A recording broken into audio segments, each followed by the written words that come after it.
नमस्ते दोस्तों, आप सभी का स्वागत है हमारे YouTube channel study with Namita में। तो आज हम लोग पढ़ने जा रहे हैं शब्द विचार। शब्द पढ़ेंगे, शब्द के भाग पढ़ेंगे। तो शब्द क्या है? दो वर्णों से मिले एक सार्थक समूह को हम शब्द कहते हैं। तो शब्द को हम चार भागों में बांटेंगे। तो अर्थ के आधार पर, एक उत्पत्ति के आधार पर, रचना के आधार पर और प्रयोग के आधार पर। तो चार भागों में बांटने के बावजूद भी हम इनको बहुत सारे भागों में बांटेंगे। तो इसमें एक है अर्थ के आधार पर। अर्थ के आधार पर भी हम इनको दो भागों में बांटेंगे। एक हो जाएगा सार्थक शब्द, एक हो जाएगा निरर्थक शब्द। तो सार्थक शब्द वो शब्द होते हैं जिनका कोई सही अर्थ हो, तब उनको हम सार्थक शब्द कहेंगे। सार्थक शब्द जैसे बालक, राम, मोहन, हम उनको बुलाएंगे या उनको कहेंगे तो ये वो सार्थक शब्द है। निरर्थक शब्द जिनका कोई अर्थ नहीं होता।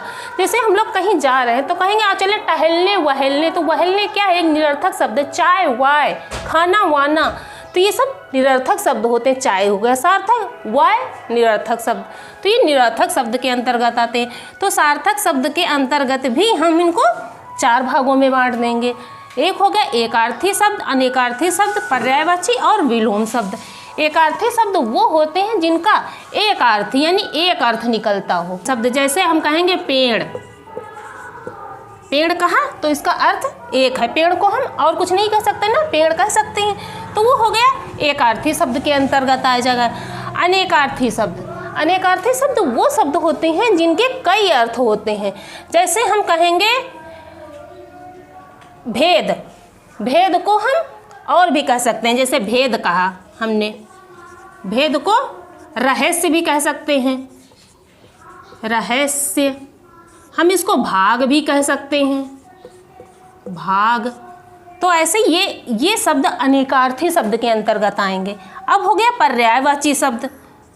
पर्यायवाची शब्द वो शब्द होते हैं जिनके को हम बहुत प्रकार से कह सकते हैं। जैसे भगवान के पर्यायवाची होते हैं, शंकर का है नीलकंठ होता है, चंद्रधर होता है, बहुत सारे पर्यायवाची होते हैं। ऐसे ही हम पर्यायवाची के अंतर्गत हम ये सब पर्यायवाची और विलोम और ये सब अलग से भी इनको पढ़ेंगे। जो समझ में नहीं आ रहा है इस समय, वो उस समय आपको समझ में आ जाएगा। तो पर्यायवाची शब्द वो शब्द होते हैं जिनको हम जिनके कई अर्थ होते हैं। जिनको जैसे हम कहेंगे दिन, दिन, दिन का पर्यायवाची क्या होता है? दिवाकर हो गया, दिवाकर। ऐसा विलोम है।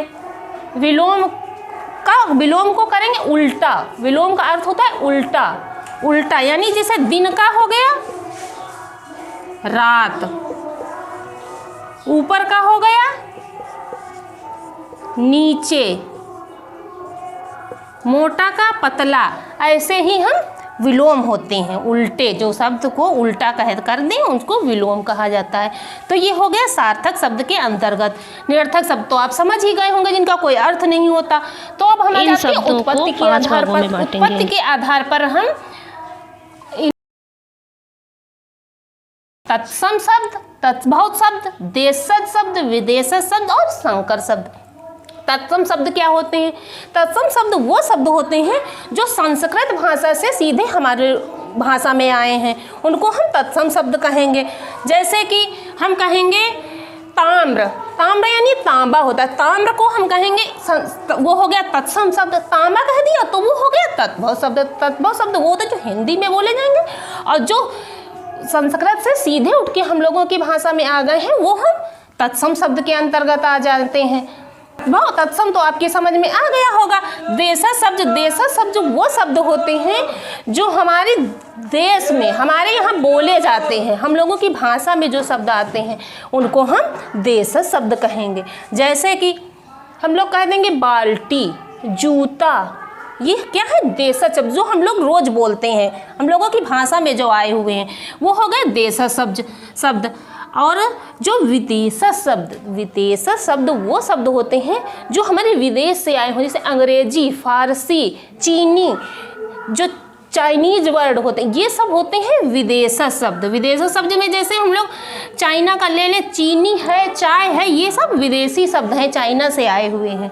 संकर शब्द, अब आप समझो कि संकर शब्द क्या होता है। संकर शब्द वो शब्द होते हैं जो देशज और विदेशज से मिलकर बने होते हैं, दो शब्दों से मिलकर बने होते हैं। जैसे आप कहेंगे सिनेमा घर, सिनेमा घर जो है वो आ जाएगा संकर शब्द में, क्योंकि सिनेमा जो है वो विदेशी शब्द है, अंग्रेजी का शब्द है, और घर जो है वो हिंदी का शब्द है। तो चिड़िया, सिनेमा घर हो गया, टिकट घर हो गया, ये हो जाएंगे हमारे संकर शब्द। ठीक है, तो आपको ये तत्सम, तद्भव, देशज, विदेशज और संकर शब्द ये समझ में आ गए होंगे। और तद्भव तत्सम को हम अलग से भी अभी समझेंगे, ये सारे टॉपिक को अलग से हम क्लियर करेंगे अभी। अब आ जाएंगे हम रचना के आधार पर। तो रचना के आधार पर हम इनको 3 भागों में बांटेंगे। तो हो गया रूढ़ शब्द, यौगिक शब्द और योग रूढ़ शब्द। रूढ़ शब्द वो होते हैं जिनको तोड़ा ना जा सके, काटा ना जा सके। जैसे हम कहेंगे कुर्सी, कुर्सी को हम तोड़ सकते हैं? नहीं तोड़ सकते, किसी भी आधार पर नहीं तोड़ सकते हैं। जैसे तो पंखा हो गया, पेड़ हो गया, पहाड़ हो गया, इन चीज़ों को हम तोड़ नहीं सकते, तो वो हो जाएंगे रूढ़ शब्द में। जैसे हम यहाँ लिख दें पंखा, पंखा को हम कुछ तोड़ सकते हैं, पंख कर सकते हैं, खा नहीं, तो इनको हम नहीं तोड़ सकते। और ये हो गया दूसरा है यौगिक शब्द। यौगिक शब्द वो शब्द होते हैं जो 2 रूढ़ शब्द उनको एक में मिला के कह देंगे। जैसे दूध वाला, जैसे हम लिखेंगे दूध और वाला, दूध वाला लिखा हमने, तो एक हो गया दूध, एक हो गया वाला, दोनों को मिला के हो जाएगा एक यौगिक शब्द दूध वाला, तो उसको हम यौगिक शब्द कहेंगे। योग रूढ़ शब्द, योग रूढ़ शब्द वो होते हैं जो अपना समान अर्थ छोड़कर तीसरे की तरफ इशारा करते हैं। जैसे अव्ययी भाव समास में होता है। जैसे हम कहेंगे नीलकंठ, नीलकंठ,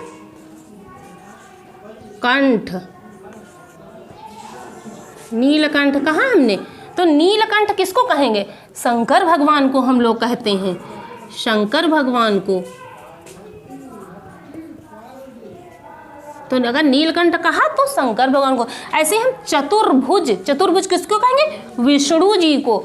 ऐसे ही हम अगर कहें पवन पुत्र तो हनुमान जी को। तो ये योग रूढ़ शब्द ये होते हैं कि तीसरे की तरफ इशारा करते हैं, वो हमारे हो जाएंगे योग रूढ़ शब्द।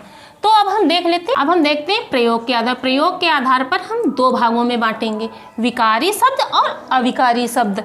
विकारी शब्द वो होते हैं जिनमें विकार लाया जा सके, हम किसी शब्द में विकार ला सके। जैसे हम कहेंगे कुर्सी, कुर्सियाँ, पेड़, पेड़, बहुत सारे पेड़ हो जाएंगे तो वो पेड़ों हो जाता है, बालकों। ऐसे लिंग के आधार पर, वचन के आधार पर जिनको बदला जा सके वो आ जाएंगे विकारी शब्द के अंतर्गत। तो इसमें आता है संज्ञा, सर्वनाम, विशेषण और क्रिया।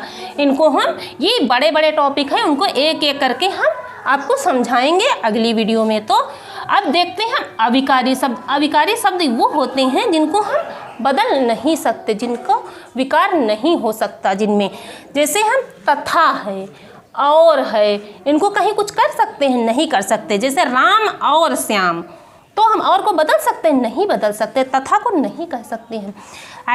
इसके अंतर्गत अविकारी शब्द के अंदर क्रिया विशेषण, संबंध बोधक, समुच्चय बोधक और विषमयादि बोधक, ये चैप्टर 4 चैप्टर की अलग से वीडियो आपको मिलेगी।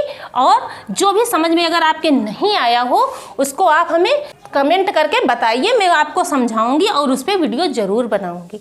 इसलिए आपको हमारे चैनल को सब्सक्राइब कीजिए, लाइक कीजिए और शेयर कीजिए, और जिससे आपको नोटिफिकेशन मिलती रहे हमारे वीडियो की। PDF आपको डिस्क्रिप्शन बॉक्स में मिल जाएगी। Thank you.